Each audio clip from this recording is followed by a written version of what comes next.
Chapter 28. Was there actually an era so silly that its maidens would drop a handkerchief, a purely ornamental handkerchief? We may assume, silken, lace-trimmed, nowhere upon its perfumed surface the faintest fresco of snot, in order to make the acquaintance of the gentleman bound to retrieve it? Myth or no, it was a studied carelessness akin to scented hanky-bait that the phrase "in my bartender's pockets" was dropped by Bernard upon the verbal promenade of his reply to the well-meaning journalist. Bernard was giving his pursuers a little hint, just to make things more interesting. The hint may have been taken, but it failed to lead the pack to his lair. Although there were several threatening moments, such as the night a drunk doused him with beer, causing his die to run in the presence of 20 policemen, Bernard's cover held. As years went by and matchsticks yellowed and splintered in his pockets, he was sustained in his inactivity by thoughts of what fun it would be when the statute of limitations expired, and he could go flamboyantly public, rub their noses in it. There came an occasion, however, when he felt compelled to speak, or rather let dynamite speak for him. And now, after a slight misfire, he found himself, with but 11 months left on the fugitive calendar, arrested by Her Royal Highness Princess Lee Cherie Furstenberg, Barcelona, deposed cheerleader, environmentalist without portfolio, blue-eyed altruist, grapefruit-breasted celibate, would-be sovereign of Mu, the only woman the woodpecker had ever met whose hair burned as brightly as his once had. He would not go quietly. Chapter 29. So it's you. I might have guessed it was you. I'm flattered that you remember me. The man who goes, yum, only at appropriate moments, and blows up hotels and disrupts the most important meeting of mine since God knows when. This meeting is more important. This meeting between you and me. Let's retire somewhere for a drink. Don't be ridiculous. You're under arrest. I'm taking you straight to the police. I must warn you, I won't go quietly.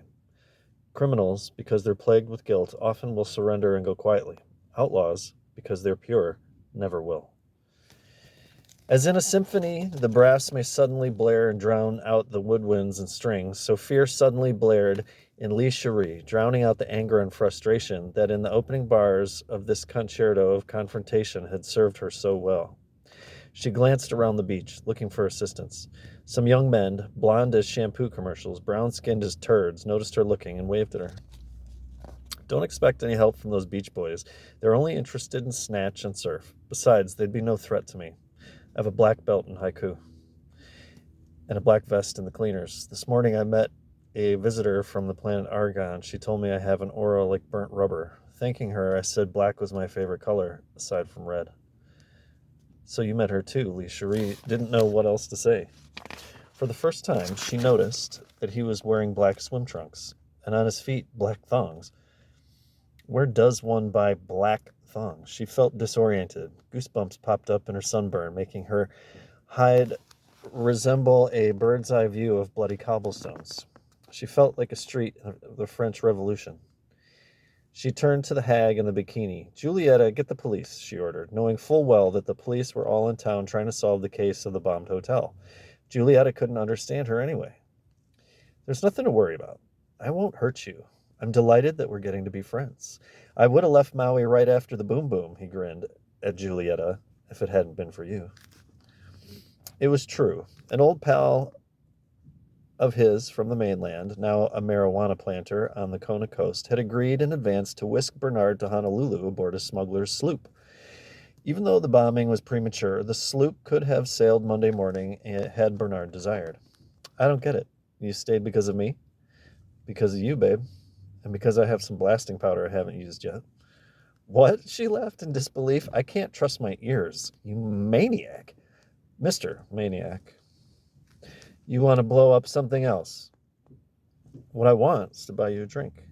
Buy me a drink? A pina tequila, or a tequila Thai, if you're old enough, that is. We wouldn't want to break the law. I'll bet I'm as old as you are. I'm older than Sanskrit.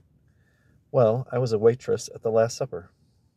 I'm so old I remember when McDonald's had only sold 100 burgers. You win. Then can I buy you a drink? What's your name? Bernard. Bernard what? Bernard Maniac.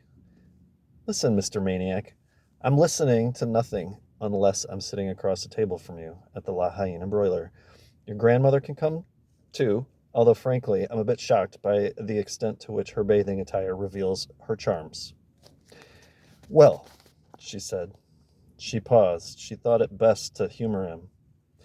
It'd be easier to raise help in town than out here on the beach, and she must admit that despite the dental neglect it disclosed, he had a wonderful smile. Well, I do need to get out of the sun. Redheads burn easily. I know, he said. I know.